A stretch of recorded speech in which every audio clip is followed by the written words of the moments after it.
திட்டக்குடியில் முன்னாள் முதலமைச்சர் முத்தமிழ் அறிஞர் டாக்டர் கலைஞர் அவர்களின் பிறந்த நாளை ஒட்டி மாபெரும் இலவச கண் பரிசோதனை முகாம் 300க்கும் மேற்பட்டோர் பயனடைந்தனர்.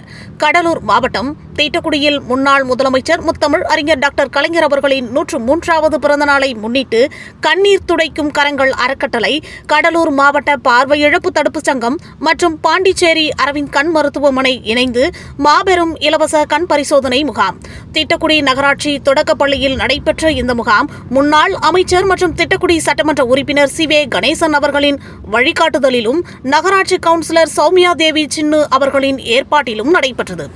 ஒன்றிய செயலாளர் பட்டூர் அமிர்தலிங்கம், நகர்மன்ற துணைத் தலைவர் மற்றும் நகர செயலாளர் பரமகுரு ஆகியோர் குத்துவிளக்கேற்றி முகாமை தொடங்கி வைத்தனர்.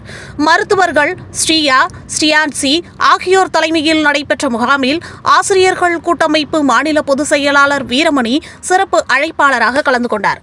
வேல்முருகன், பழனிசக்தி, வினோத்குமார், சக்திவேல் உள்ளிட்டோர் முன்னிலையில் நடைபெற்ற முகாமில் 300க்கும் மேற்பட்ட பொதுமக்கள் கண் பரிசோதனை செய்து பயனடைந்தனர். மேலும் நகராட்சி கவுன்சிலர்கள், கழக நிர்வாகிகள் மற்றும் பொதுமக்கள் என திரளானோர் கலந்து கொண்டனர்.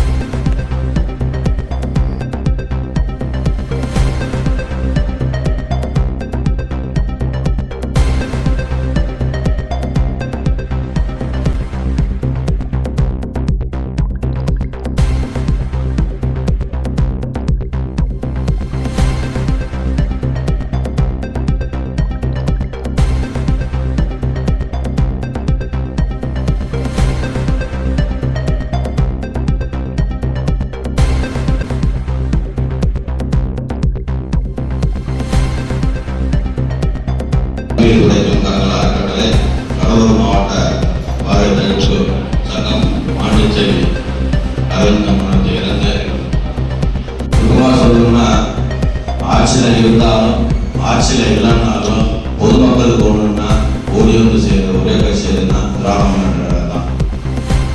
இப்போ நீங்கள் யாரும் வந்து இந்த கண்டுபிடிச்சா போடுங்க அப்படின்னு யாரே கேட்கல இல்லையான்னு தெரியாது. சகோதரி சின்னம் வந்து செமிலாவும் சின்னம் வந்து வருஷம் பண்ணிட்டு தான் இருப்பாங்க. எல்லாரும் பண்ணிட்டு இருக்க மாதிரி அவங்க இது பண்ணல.